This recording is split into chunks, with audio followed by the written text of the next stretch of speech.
ప్రధాని మోదీ ఆత్మనిర్భర్ భారత్ విజన్లో భాగంగా రూపుదిద్దుకుంటున్న తేజస్ మార్క్ 2, అలాగే ప్రపంచవ్యాప్తంగా హాట్ కేకుల్లో అమ్ముడవుతున్న బ్రహ్మోస్ క్షిపణి గురించి మరిన్ని ఆసక్తికరమైన విషయాలపై ఓ లుక్కేద్దాం. తేజస్ మార్క్ 2 భారత్ సొంత మీడియం వెయిట్ ఫైటర్. ప్రస్తుతం ఉన్న తేజస్ మార్క్ 1A ఒక లైట్ కాంబాట్ ఎయిర్క్రాఫ్ట్ అంటే LCA అయితే, రాబోయే తేజస్ మార్క్ 2 ఒక శక్తివంతమైన మీడియం వెయిట్ ఫైటర్. ఇది ఫ్రెంచ్ మిరాజ్ 2000, MiG-29 మరియు జాగ్వార్ వంటి విమానాల స్థానాన్ని భర్తీ చేస్తుంది. శక్తివంతమైన ఇంజిన్. దీనిలో అమెరికాకు చెందిన GE F414 ఇంజిన్ను ఉపయోగిస్తున్నారు. ఇది విమానానికి భారీ వేగాన్ని, అద్భుతమైన చురుకుదనాన్ని ఇస్తుంది. ఆయుధ సంపత్తి. దీనికి 11 హార్డ్ పాయింట్లు ఉంటాయి, అంటే ఆయుధాలు తగిలించే చోట్లు. ఇది 6.5 టన్నుల బరువున్న క్షిపణులను, బాంబులను మోసుకెళ్లగలదు. అత్యాధునిక రాడార్. స్వదేశీ ఉత్తమ్ రాడార్ సహాయంతో శత్రువుల విమానాలను చాలా దూరం నుండి గుర్తించి ధ్వంసం చేయగలదు. ప్రస్తుత స్థితి 2026 మధ్యనాటికి దీని మొదటి ప్రయోగాత్మక ప్రయాణం జరగనుంది, అంటే మేడెన్ ఫ్లైట్. 2028-29 నాటికి ఇది భారత వైమానిక దళంలో చేరనుంది.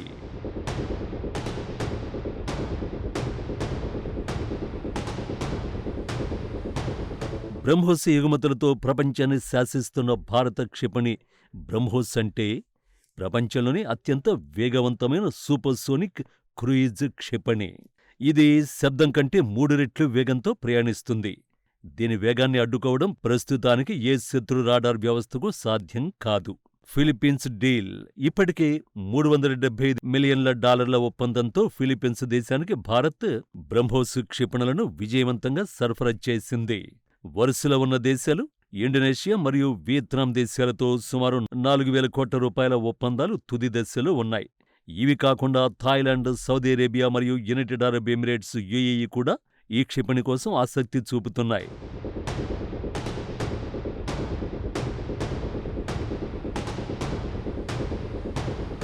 బ్రహ్మోస్ NG అంటే నెక్స్ట్ జనరేషన్. భవిష్యత్తు కోసం భారత్ బ్రహ్మోస్ NGని తయారు చేస్తోంది. ఇది పాత వర్షన్ కంటే చిన్నదిగా, తేలికగా ఉండి తేజస్ వంటి చిన్న యుద్ధ విమానాల నుండి కూడా ప్రయోగించొచ్చు. ఇది 2026లో మొదటిసారి పరీక్షించబడనుంది.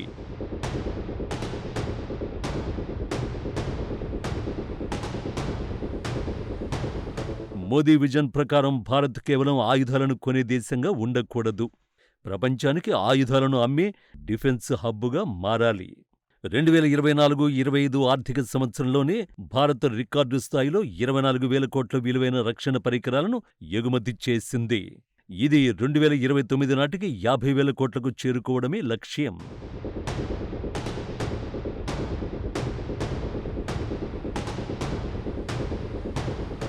భారతదేశం అభివృద్ధి చేస్తున్న 5వ తరం యుద్ధ విమానం AMCA advanced medium combat aircraft.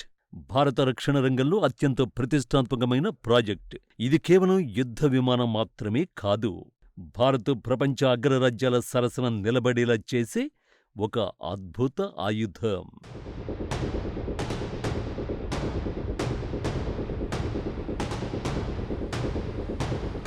AMCA భారత 5వ తరం యుద్ధ విమానం 5th జెన్ స్టెల్త్ ఫైటర్. ప్రస్తుతం ప్రపంచంలో కేవలం America F-22, F-35, Russia Su-57 మరియు చైనా J-20 దగ్గర మాత్రమే 5వ తరం యుద్ధ విమానాలున్నాయి. భారత్ ఈ జాబితాలో చేరబోతోంది. Stealth technology. శత్రు రాడార్లకు చిక్కకుండా ప్రయాణించే ప్రత్యేక ఆకృతి మరియు రాడార్ అబ్జార్బింగ్ మెటీరియల్ దీని సొంతం. Super cruise. ఆఫ్టర్ బర్నర్ లేకుండానే శబ్ద వేగం కంటే వేగంగా ప్రయాణించగలదు. AI integration. పైలట్కు సహాయం చేయడానికి ఆర్టిఫిషియల్ ఇంటెలిజెన్స్ ఉంటుంది. ఇది స్వయంగా శత్రువుల లక్ష్యాలను గుర్తించి హెచ్చరిస్తుంది. ఆయుధాల గది. ఇంటర్నల్ వెపన్ బే. క్షిపణులను విమానం లోపలే దాచుకుంటుంది. దీనివల్ల స్టెల్త్ సామర్థ్యం పెరుగుతుంది. ఇక ప్రస్తుత స్థితి 2026 నాటికి దీని నమూనా అంటే ప్రోటోటైప్ తయారీ పనులు వేగవంతమయ్యాయి. 2030 నాటికి మొదటి విమానం గాల్లోకి ఎగరనుంది.